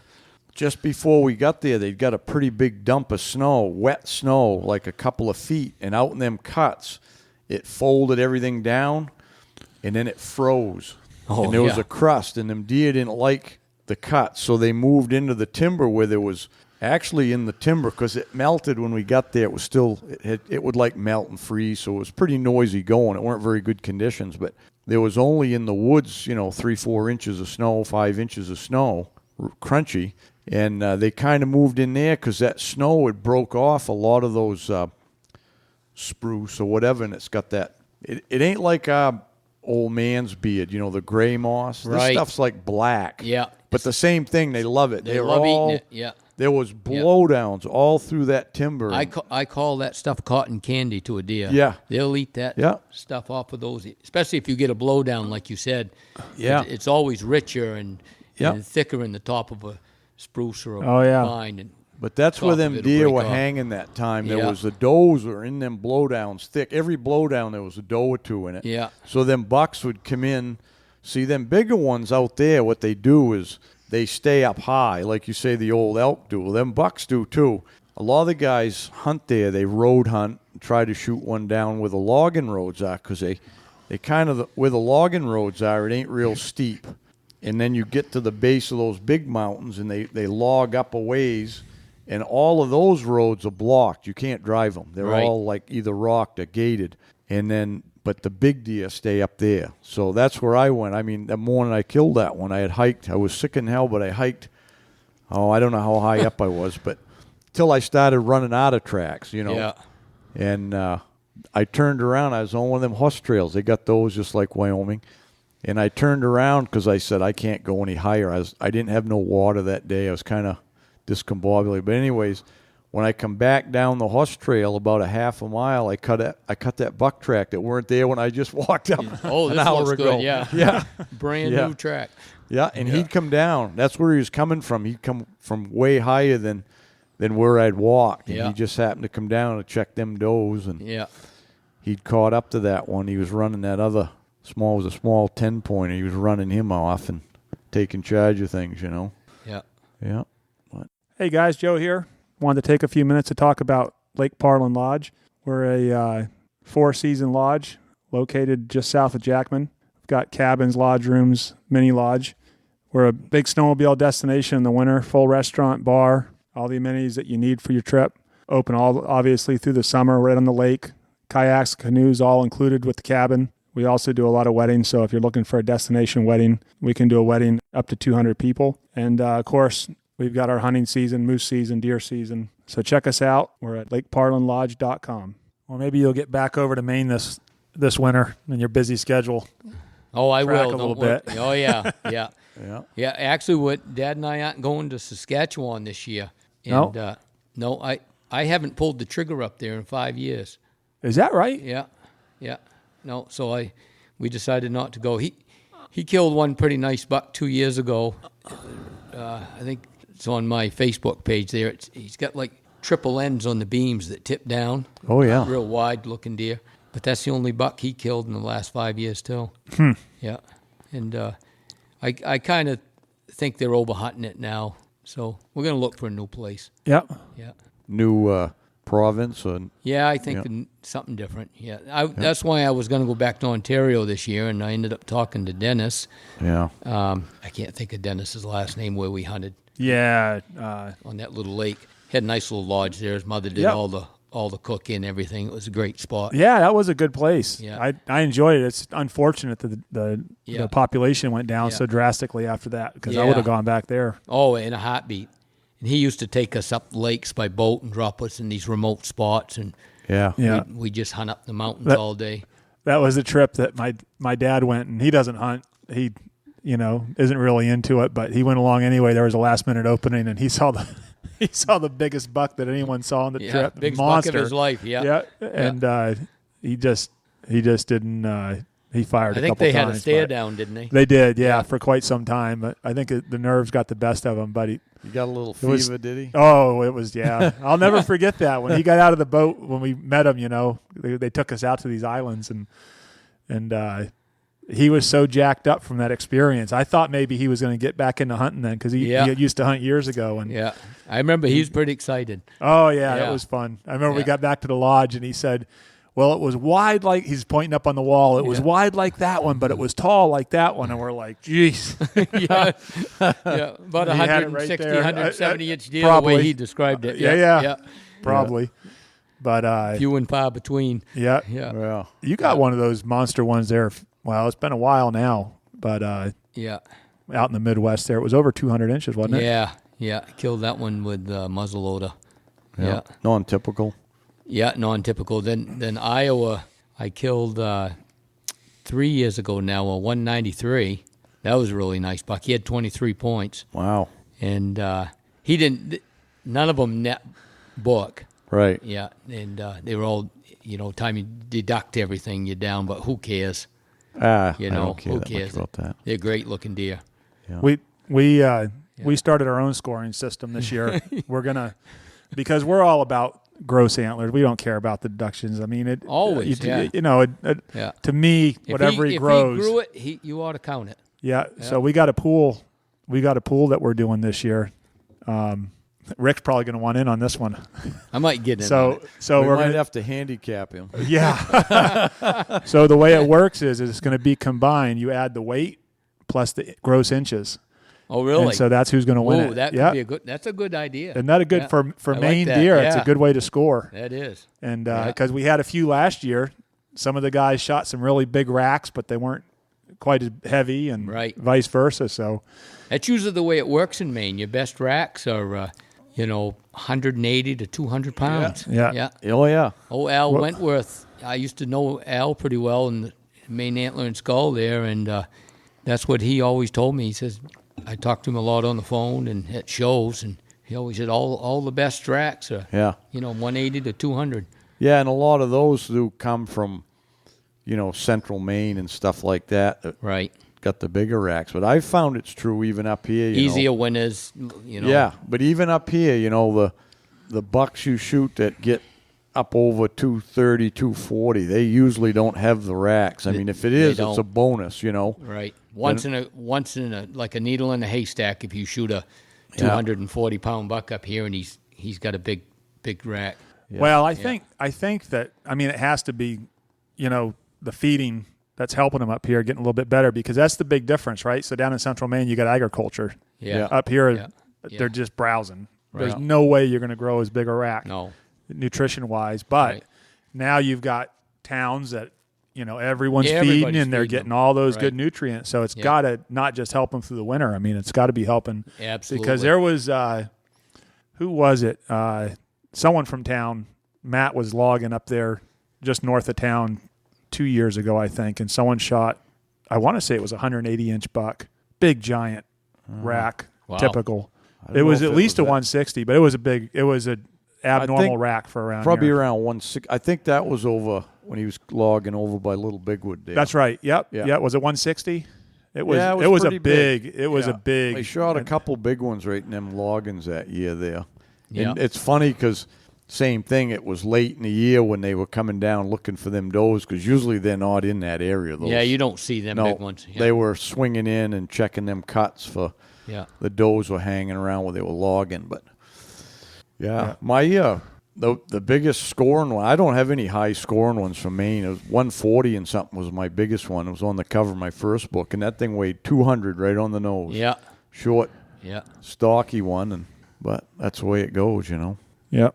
We can't worry Right. about that on the track, can we? No, you don't worry about that at all. Yeah. No, and that is the biggest difference is Yeah. switching your mind over. And Yeah. if it's got a good track, who cares what it's got Yeah. for antlers? If it's a big Yeah. Yeah, mature but- buck. I kind of, and Hal probably does the same thing. You can almost tell.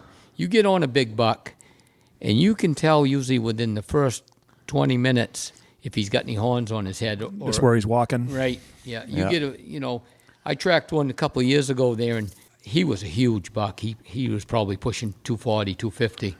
And he went in between two fir trees that you would think his head barely fit through it. And he had hair on both sides of the trees where it pushed it off his both shoulders. Yeah. And he went right through that, just like he had no horns on his head. And after he did that about 3 times, I said, You pulled off him. Yeah, I did. I pulled off. Yeah, Says, I've done that a couple times Yeah. too. I'm like, it's a nice deer, but I just Right. You can't even. Maybe he's got 2 nubs or 2 spikes or something. Yeah. You can't get to him. You know what happens to me when I'm doing that? It's like I'm almost like I'm not hunting right because I feel like I probably don't want to shoot this thing. Right, you know? exactly, right. So you ain't right. hunting the way you should be. You know. Yeah. And that they are, I mean, a deer, you can't necessarily, I mean, when they're that narrow, like, I mean, if you're, 8 or 10 inches wide or a foot wide, you got a pretty good idea that it's not going to be a big buck. But they can also, like, it's like watching a moose run through the woods with a 58-inch rack. They can fly through the woods, Yeah, right? they So they're can. turning their Yeah. head constantly. Yeah. Well, Yeah. a buck can do that too every once in a while. Oh, yeah, He's every gonna do once that. in a while they'll do Yeah. that. Yeah. But the other side of that is when you're tracking one and you notice he's walking around every single time. Oh, he gets exactly. Then it gets your blood going. Yeah, then you say, boy, he's got Yeah. some horns on his head. Yeah, Yeah. he's either wide or he could be tall. And you can tell when they avoid it too. Yeah. When they come to those Yeah. certain spots and you look and you think he Yeah. purposely made a Yeah, the doe went this way and he went right out. Right. After they do that about 3 or 4 times, yeah, that's a good deer. I got one on trail camera video like that, huh, Joe? He's going down through the woods and he's zigzagging down through the woods to get his horns through there. Yeah. You want to be careful about what you're talking about with Yeah, I know. Where's that spot, Hal? there's not too many guys I wouldn't mention around, but Rick's one of them. Hey. I had a trail camera up north there somewhere. So Yeah, I might be able to find it. Yeah, maybe. My buddy Shane there said he's been talking to you recently. He said you're going to take him around a little bit this year. Yeah, Show him off I am. Yeah. Yeah. He's a good guy. I'm going to take him out, and he's really interested in learning how to track. So Oh yeah. yeah, He'll be a good student too. He's gonna he's gonna pick right up on it. Yeah, he seems pretty sharp, and pretty aggressive. You can tell he really wants to learn. Oh yeah. Yeah, He's gonna be a quick study. yeah. So you were telling us earlier you just did a few articles for North American Whitetail. I did. Yeah, about backdooring bucks. So I don't know about you, Rick. Oh, yeah. Why don't you tell us about backdoor? You guys got your mind in the wrong place. So Backdoor and Bucks. What kind of magazine is this? no, basically second guessing what they're gonna do, and looping around them, and Yep. and coming in from the backside, and catching them off guard. Yep. Yeah, and You know what issue those are coming out in? What month? I don't. David Willett actually wrote them, submitted my articles, and he told me it was either September, October, or November. So, Yep. Well, that's all good sometime- timing. Getting yeah, ready it's for good. deer season. Yeah, it is. Yeah. So, Yeah. Good. We'll be looking forward to seeing that. yeah, that'll be pretty cool. Yeah, and your Facebook friends will go up to about 5,000. Yeah. Yeah, I haven't looked at it since spring came. I've been working 7 days a week, daylight till dark. So, Yeah, I know. hunting season's coming. right. Rick, Yeah. when Rick put us, we'll have to put that picture up on Big Woods Bucks of him and all of his bucks on the wall. When he put that up on his Facebook page, he said, geez, I had all these guys messaging me, wanting to come over and see the trophy room and everything. I said, you're going to get a lot of that. You can- Yeah. Yeah. We'll have, Chris will put that on there when he puts this podcast on. Yeah. He'll put that photo with it. That's an Yeah. impressive Yeah. lifetime accomplishment of hunting. Yeah. That's, Oh, thanks, yeah. guys. Yeah. Yeah. You talked me into it. yeah. Yeah, you did. Yeah. Yeah. Yeah.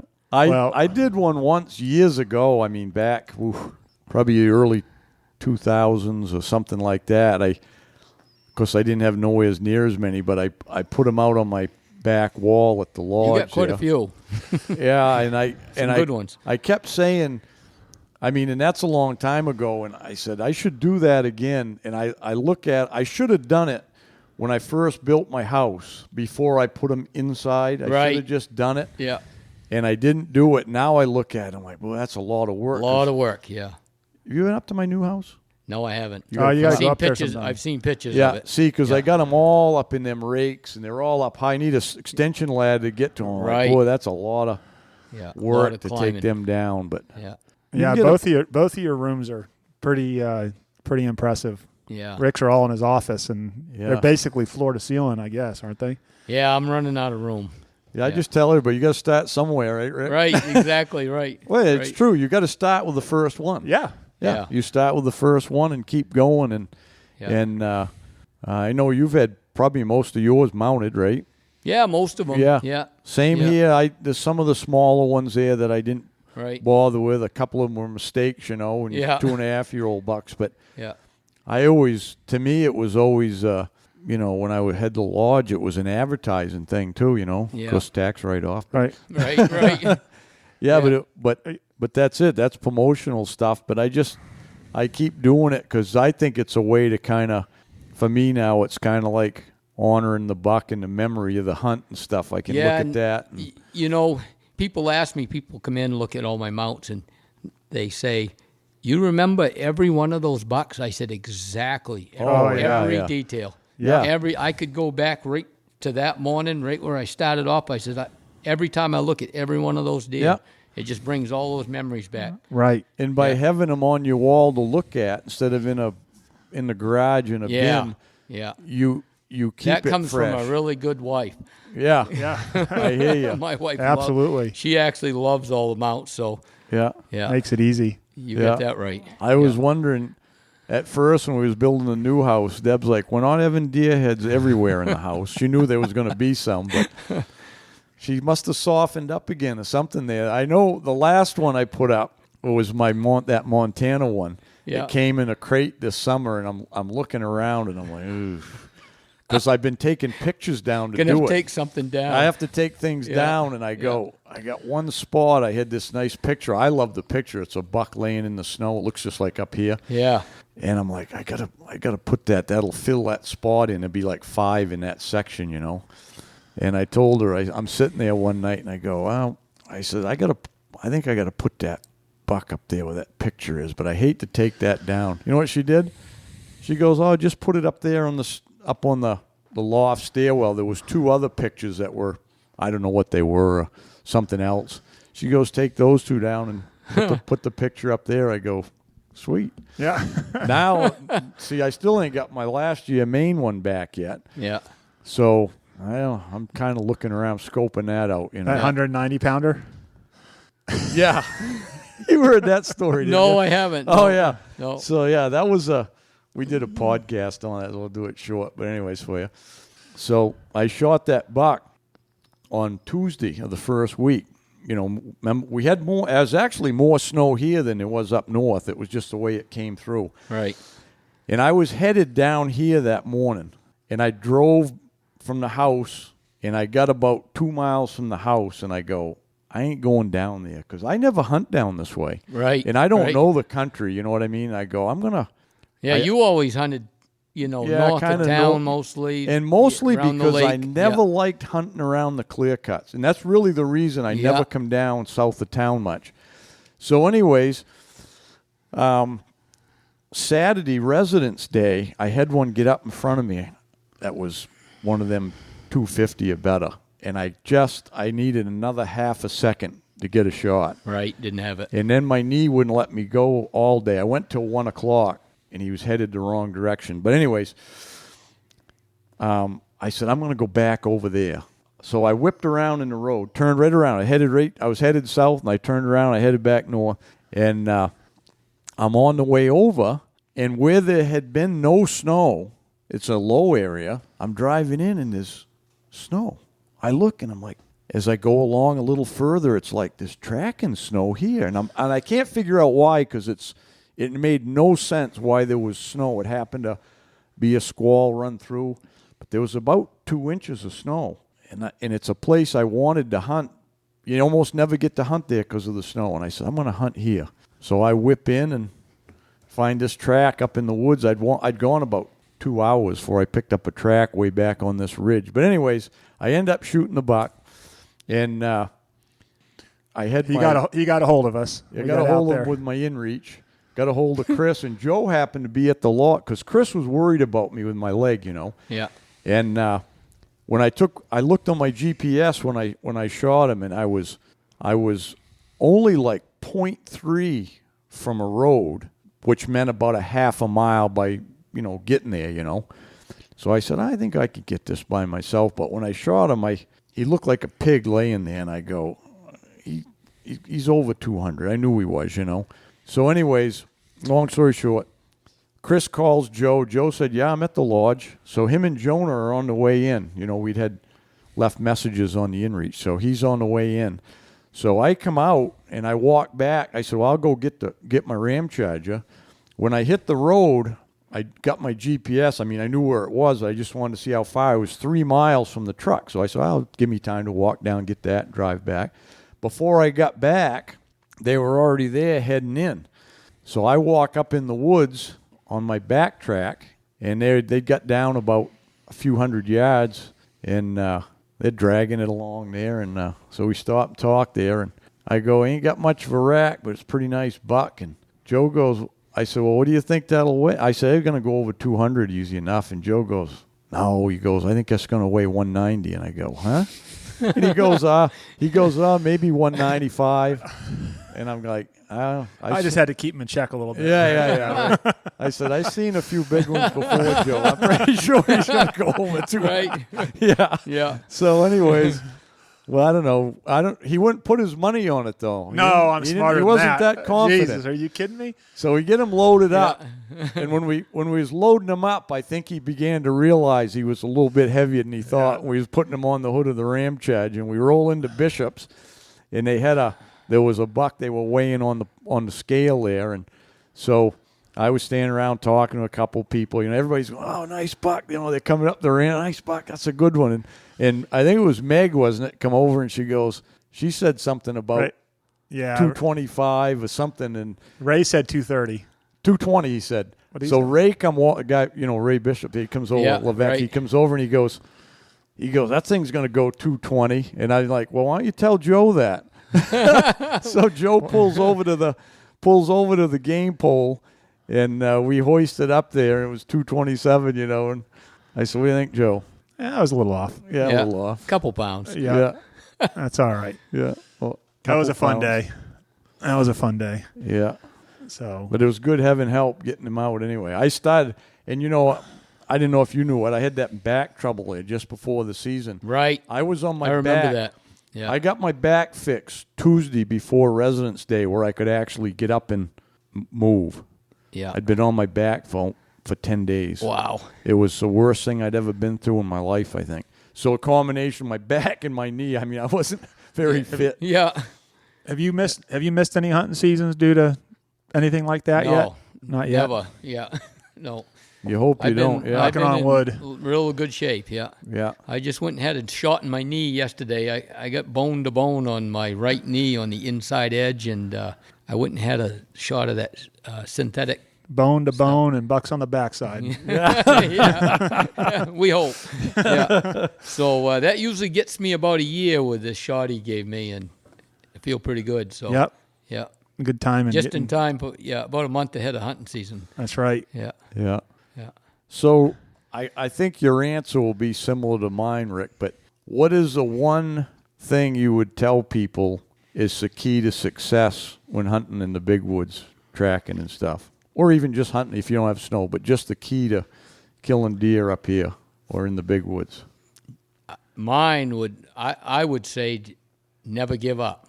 There you go. Yep. Never give So up. I've always told people, if you quit, you ain't going to get one. Yeah, never. You're never going to get one. Yeah. That's the number one thing I've learned from you over the years is... Yeah, you get on a track, and even if you don't kill him that day, you might learn something about that deer that you're going to kill him the next day or even next week. Or next year. I've done that. Okay, remember the buck that real nice buck you killed? Yep. I ran into you that day. I didn't even know you. I think you did call me the night before. Told me you were going to come down and hunt. Yep. We had pretty good snow. Yep. And I ran into you that morning, and I had just crossed a tote road on this buck's track. Yeah, I caught you. I was in my truck and saw you cross the road. We bumped into each other. Yeah, bumped into each other. And I said, you want to kill this deer, Joe? And I told you right where to go. It was probably 1.5 miles down the river. Yeah. And I was a spot I'd never been to before, and I kind of went down in there, and I said, it looks good. Once I explained it to you, you knew where to go, and I said, you get in there about 150 yards, and I said, he's going to cross right there, I'm pretty sure. And I come down, I never even heard you shoot. Oh, yeah. I come down, there's Joe standing there. Well, that spot, which I think we kind of discovered it that day as being a good spot, because there was but they another like buck that, just like I was telling Hal earlier, there's certain spots where year after year those bucks cross. Oh yeah. You get on their track and yeah. You killed that buck and we loaded him in the truck and I left. You guys you ran left. Another one down through there. Yeah, and I said, geez, I crossed another big buck track. I told Dad, I said, I crossed another big buck track there about 1 mile back. I said, I'll go up. And he looked. We hadn't cut his track on the road. Nobody had. I said, he's laying up in that old cot. So I said, I'll go back and jump on him. And Dad stood in the exact spot where you shot that buck. I told that story in the last podcast. Yeah. That one I said he got to the gut pile. Yeah. Yeah, and he reared right up. Dad said he reared up like a horse, and he never got a shot at him. Yeah. And then I shot a buck there the following year. Yeah, Same you did. spot. Yeah. Right. Yeah. Yeah. But no snow then. But boy, I gave that hot spot up. Yeah, I don't think you gave anything up. I think I found that spot on my own. Is how I recall it. I remember I said, I'm going to jump ahead of you, and I ran down there, and I went down one road. Yeah. You were so far ahead of me, though, that I never heard you shoot. Oh, no. I was at least, I was over 1 mile. Yeah. And I remember thinking the way the topography was there, I said, this looks like a good spot that deer might come running through here. And I went down and I started looking over a bank, and I'm always wanting to know what's over the next hill. That's one of the things that it kind of hurts me sometimes is impatience and wanting to see what's beyond. And so I get to a spot there and there's no tracks around or anything, and I looked down, I almost went down over that hill. I started down over and I said, nah, I'm going to work back up this way. And it wasn't 5 minutes later, shot that buck. Yeah. Moving down through there, but that's a fun area. Yeah, that just goes to show sometimes how far ahead of you they'll get. Oh yeah, he was a good ways ahead. Some bucks you jump them, and and that's why you never see them all day, is they're so far ahead of you. Yeah. But you never know. You can't give up. Well, you never know, because something might interrupt their schedule. They might find a doe, or they might do something and slow them up, and that's the only way you will catch them, because we can't walk as fast as they do. No, exactly. That persistence thing is absolutely, and early on when you doubt yourself, when you're just starting out tracking, you think, oh, I'm never going to catch them, or I'm a little tired or whatever. You just got to go. That's the biggest thing. And back when I first started hunting with you, is one of the things I really noticed is that you never gave up on a buck. If you thought it was a buck you wanted to kill, you never gave up until there wasn't any light left. Right. Yeah, all day. Yeah. Somebody'd pick me up I'd walk out, track till you couldn't see anymore, and light was over, and walk out, and one of you guys would pick me up on the road walking. Yep. Yeah. Like an old dog. Yeah. Old dog that's the last one getting out. Old Lane Benoit picked me up one day there, and I was like 8 miles from my truck. He says, man, you put some miles on. Yeah. You probably used to run them quite a bit out here when I did. When they were hunting this area, because you guys were kind of hunting the same area out here those years. Yeah, all the time. Yeah. I ran into him on a beaver dam one day down in by Addie, and he was coming across one way, and I was coming the other. No kidding. A buck's crisscrossed right on that beaver dam. Huh. No kidding. Yeah. That's good. Yeah, that was the first time I ever met him, right in the woods. To this day, I've never met a guy in the woods up here while I was tracking. Maybe out on a road, but never in the woods. Lane was the only guy I ever ran into. Yeah. We talk about this a lot. That subject comes up a lot as far as running into people, and I've said the same thing. That last year was I think it was the second time that I ran into someone. It happened to be someone that I knew, but that's only the second time that ever happened to me where I was on a track or, out in the woods and bumped into someone else. Hi, no kidding. And it's people that hunt other areas that are just, overrun with hunters think it's tough to find a place to do that. But you can.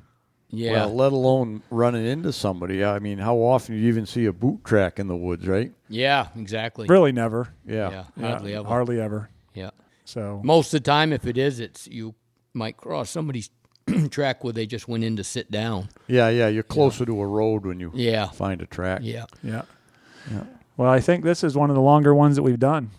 Yeah, it's a good one. Yeah. It was fun. It's been enjoyable. Yeah. So I imagine we might be getting a 50 spot from Rick here before he leaves today. We'll have to move on to Lee. Yeah. For the club contest. Yeah. Yeah. And the only reason I say that, because every pool I've ever been in with Rick, I've won just by chance. I'm thinking that maybe I'm his kryptonite. Yeah. So, maybe I ought to stay out of this. And that certainly mostly probably has to do with some luck involved. So yeah. But well, it was great having you on, Rick, and we're all looking forward to this fall. It's coming quick now, ain't it? It is. It's coming fast. Yeah. Get that dirt moved quick as you can for people. I plan on it. Yeah. It's been hard even getting Rick here to do the podcast just because of work schedules. I've been so busy. Yeah. And that's like with Lee. Lee's busy, and everyone's going like crazy in the summer so they can hunt this fall. Right. So we can do what we enjoy. That's right. So anyways, any of you people more curious about getting that OnX app, I highly recommend it. It's just ONX.